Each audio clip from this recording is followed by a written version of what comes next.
Hey guys, this is here bringing you another video, and welcome to patch notes, which is the Worlds patch. So if you're at all interested in Worlds, this is what it's going to be. So whatever is buffed, nerfed here is ultimately going to determine what is played. Now, it is worth knowing they can still do hot fixes. So if they blow something completely out of proportion like Hecarim, as they did last patch, they can fix it in the next couple of days, but they don't have much long. The reason why is because every pro team kind of needs a lock-in of what the meta and what the strong picks and what kind of the stats are going to be on every single champion, and that's ultimately how they do the strategy.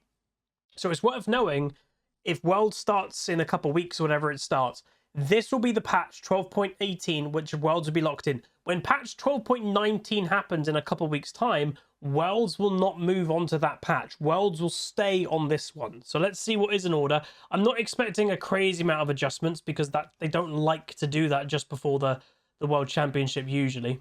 So the overview is nerfs to Hecarim, surprise, surprise. Kalista, Kain, Lulu, Misfortune, and Nocturne. Buffs to Ashe, which I presume will be for her AD carry, not support. Lee Sin, Nasus, and Thresh. We're getting adjustments to Maokai and Udyr. And then the new skin, which is Fright Knight.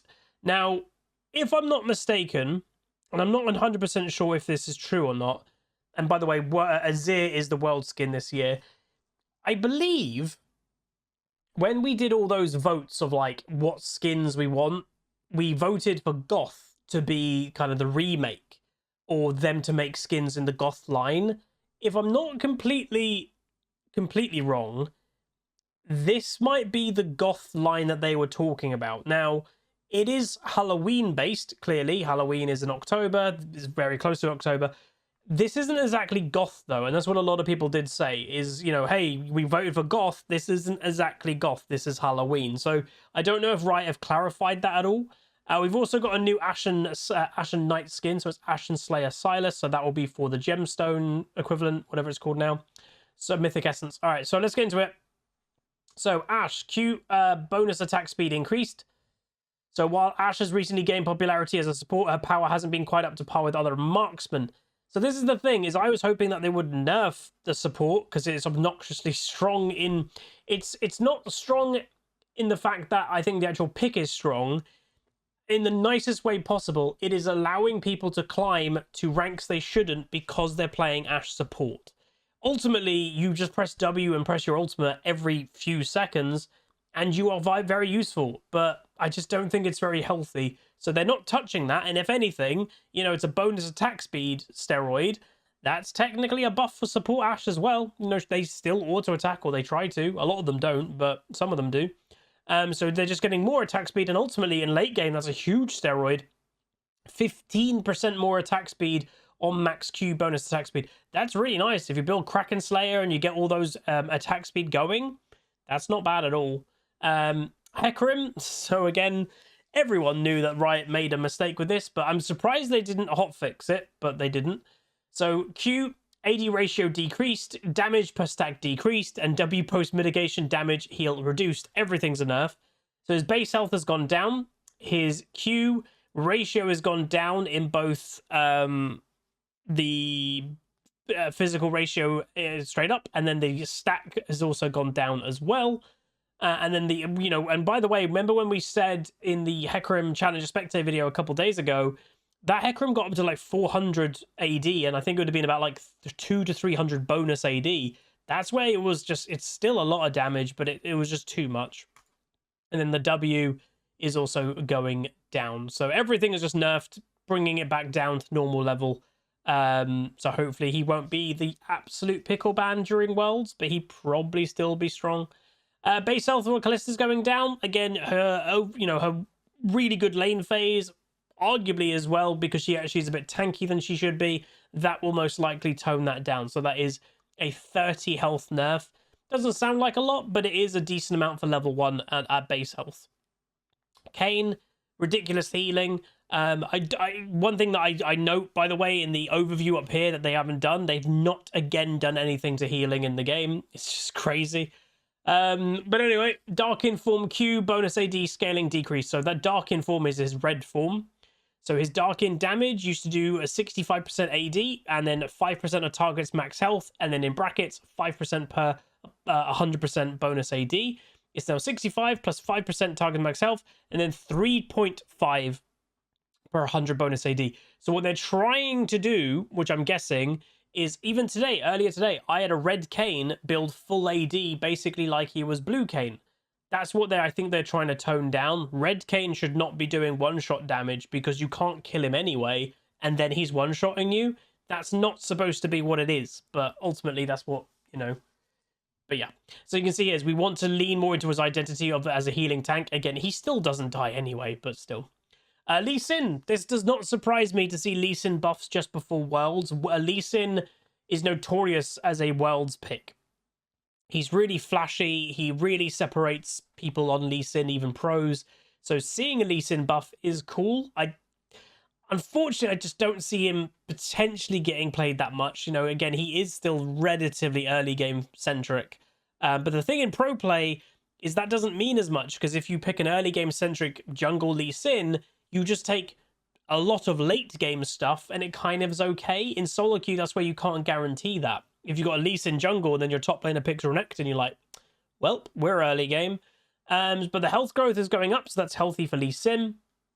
And then his spell vamp, lifesteal and spell vamp from his double W is also going up. So a little bit more sustain there for Lee, but ultimately nothing major. Lulu, very good support, always has been, really. W bonus movement speed decreased and disabled duration decreased and cooldown is increased. Oh god, that's big nerfs. Okay. So just straight up W nerfs, which is a very good spell. The bonus movement speed has gone down by 5%. This disabled duration is going down. Nothing crazy. Okay, that's not the worst, but again, it's 1/4 of a second at max rank nerf. Again, that is the type of difference. That little bit of time could be the difference of killing that target, killing that Vlad before he kind of gets unpolymorphed and then heals and kills you all, or not killing him. So it is a nerf, but it's not astronomically huge.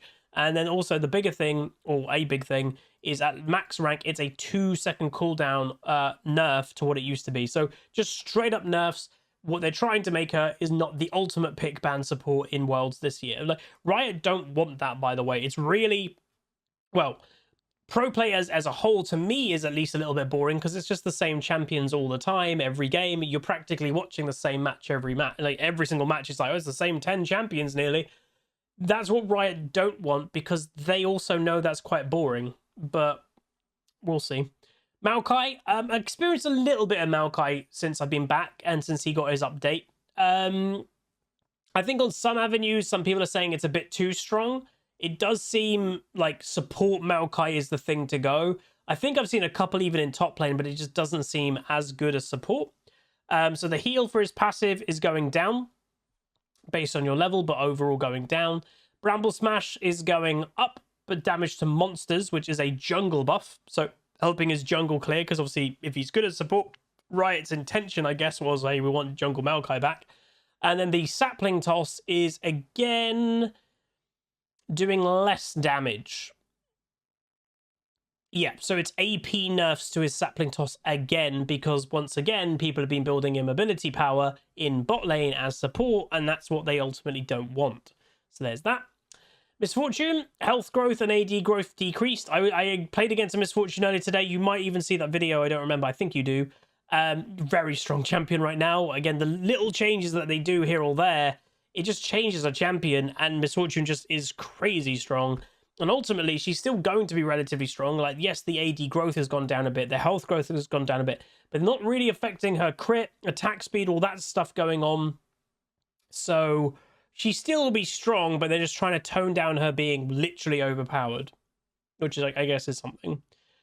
Nocturne attack damage growth decreased. I'll be honest, I don't see Nocturne at all. So this is a buff that must, or sorry, a nerf. Where is technically this? Let's see. So again, I'm colorblind, but is that average play? Again, I'm trying to align that color. So that looks to be average play. Iron to gold is why that's getting nerfed. So yeah, I don't see Nocturne that much, but there we go. So the attack damage growth is going down. Thresh, health growth increased. E, base damage increased. Ooh, dude, Toaster will be happy in my Clash team. Thresh buffs, again, very cool Worlds champion. flashy support. You can do crazy hook lantern plays. The casters can go nuts. So always a cool champion to see, good enough for Worlds. Health growth is going up by 5, and flame magic damage is also going up a fair amount. That's not bad for a no, you don't build damage on Thresh. So having extra damage in your ability is always good, because ultimately, why is something like Thresh just not as good as Nautilus? Let's be honest, a lot of it does actually have to do with damage, and Nautilus does do damage, a Thresh not so much. So that should help Thresh a bit. Udyr or Nudyr. A lot going on here. Wow, okay. So all I've heard and what I've even seen with Udyr is he's obnoxiously tanky, and he doesn't basically build any damage, maybe apart from a demonic. He maxes Phoenix, and he will basically kill anything, and you cannot kill him. So, health growth is going down. Armor growth is going down, so squishier overall. I've also heard the Q sucks, so the mana cost is going down, way down. It used to be 45 to 20, it's now 20 flat, so even cheaper than it used to be at max level. So it's really cheap now. Empowered Lightning damage AP ratio is going up. And then new, Udyr's first 2 attacks gain 50 attack range, matching the functionality of his Awakened Q. And then the shocker is Awakened Q now deals additional 2 to 5% based on level, max health physical damage on first 2 attack. So that's going to help that quite a lot, because again, nobody was using his Q because it was really bad, and now they're making it a lot better. The Iron Mantle, which again goes with his tankiness, is percent HP heal. They're just flattening to the rank 1 heal. The shield, they are also nerfing. And then the lifesteal, they are raising the lifesteal, which obviously will also go in basically in synced with this. And then the ultimate, which again, there's not the ultimate, but the Wingborn Storm form, so the Anivia form, magic damage is going down. Going down flat, starting at rank 2. 5% ability power nerf, and then damage to minions is going also down, but up in the late game. So it's basically just nerfs, or it's nerfs, but they're basically trying to channel some of the strength that he had with his tankiness from W, his R damage, which is just kind of a lot. They're trying to channel that back into his Q. That's what they're trying to do, but we'll see if it's successful. Competitive. Interesting. What is this? When autofill protection was initially introduced, support was by far the least popular role. However, role preferences have shifted over time and can also vary heavily by region. Around a year ago, we made behind-the-scene changes to proactively protect players from autofill if they were queuing for high-demand positions. We're pulling back the curtain now and indicating which roles are in high demand when you're selecting your role with a priority tag in the lobby. Interesting. Now you can decide if you'd like to queue for one of those roles to avoid being autofilled in your next game and to get you in the lobby quick. Oh, I like this. So if you play a lot of roles and you're like, dude, I've not got long, just get me into the game quick. It will tell you like, oh, there's not many people queuing as jungle right now. If you queue as jungle, 1, you're guaranteed to get it, and 2, you'll get in the game pretty quick. I actually think that's kind of cool. So new Pick Me is selecting a priority role will protect you from being autofilled only in your upcoming game. And then removed Support Supremacy. Guaranteed autofill protection when queuing as support or queuing as fill has been removed. So again, because ultimately support isn't the least played role in a lot of places, jungle is. So if anything, you'd have jungle protection, but anyway. And then unchanged recurring protection is players will still receive autofill protection for 2 games after having played while autofilled. So it's just a little bit more like communication, a bit more transparency about it, and also just removing the support autofill thing, protecting the support players a little bit. You know, it's showing you which roles you are the priority. Let's be honest, it probably still will be jungle and support in most places, but hell, even top lane might pop up from time to time. But that's quite cool. I like that. I don't mind that at all. Behavioral systems is players you have recently honored or who have been recently honored who have honored you will show up in the suggested party members menu with an honor icon next to their summoner name. Now you can run it back. Okay, fair enough. Mythic content swapping around. So again, leaving the shop, which means, again, I think you'll be able to re-roll for some things here. Worlds Clash. So again, unfortunately, for those, you know, who don't know the full situation, Huz, where's your Clash video? Did you guys play Clash on the weekend? We were planning to. We were supposed to play on Sunday night. Some of the team couldn't make it on Saturday night, but I wouldn't have been able to anyway. But for those that just don't know, I may as well just tell you guys a little bit here, because obviously I've been streaming and sometimes it's a bit distracting telling you guys the full update when there's Twitch chat and stuff. So unfortunately, on Saturday evening, me and my girlfriend were involved in a car accident. Everybody's okay. You know, we're okay. But obviously that did shake me up a little bit. And then on Sunday, the day that we were supposed to play Clash, I had to deal with all the insurance and everything, and I just wanted a quiet evening. So hopefully you guys can understand that. So, you know, I don't want to go into crazy details, but basically it involved a motorbike going into the back of my car. But it was also a really unfortunate incident for him. You know, technically it's his fault and his insurance are going to pay for everything, but it also wasn't completely, like, it was an unfortunate situation. Basically it involved a police car that was trying to overtake. It was just a bit of a mess. Someone in front of me panicked and just slammed on their brakes, and that kind of caused the chain reaction. So it's unfortunate, but it is what it is. So yes, my car is damaged. It is going in for repairs next week. I'm also going to be having some type of courtesy car for while my car is in repairs for, could be 3 weeks. But the good thing is nobody's hurt. My car is still drivable right now. It's just, you know, the rear end is quite damaged, but it's not falling apart. All the lights are still working. Hell, even the parking sensors still work. So it's not too bad, but that's why we didn't play Clash. But we'll try to play this one. So this is October 1st and... Ooh, okay. Well, I'm going to have to talk to the Clash team. So all I know is on October... When am I? It's October 2nd, I think. I'm actually in London for an NFL game. When, you know, for those that are Americans, it's coming, NFL's coming to London. I'm going to one of the games, and that is, I can't remember, it's even on the, it's over the 1st or the 2nd. I can't remember which day it is. So I'll hopefully be able to play one of the days. Hopefully. I'll find out soon. Oh God. Challenges. So we got some new challenges, which is cool. Bug fixes, and then the new skins. So there we go. Not bad. Yeah, wow. So that is the Worlds patch. I will say, personally, I'm shocked they've done nothing massively into healing. I just don't get what Riot's obsession is with healing. But I think the only thing I will say in a positive skew is I think the balance of the game right now is kind of wacky and nuts. You know, as we all know, we have we've got assassins building tank, still one-shotting, and we've got tanky bruisers building assassin items. So it's a little bit messed up, but that might make for an entertaining Worlds. Now, just finally speaking about Worlds and content that I'm planning on making, so I am still in chat with Riot for a couple things about Worlds. So the first thing is I am in chat with them about getting a super server, whatever it's called, the North American super server, that basically all the pros are going to be playing solo queue, but not in normal solo queue. They play on a different server. I'm in talks with Riot about getting one of those accounts, not to play. It will be a spectator account. So basically I can be in the game, spectating those games, making content, watching, imagine that, 10 pros per lobby. Absolutely would be insane. So hopefully that happens.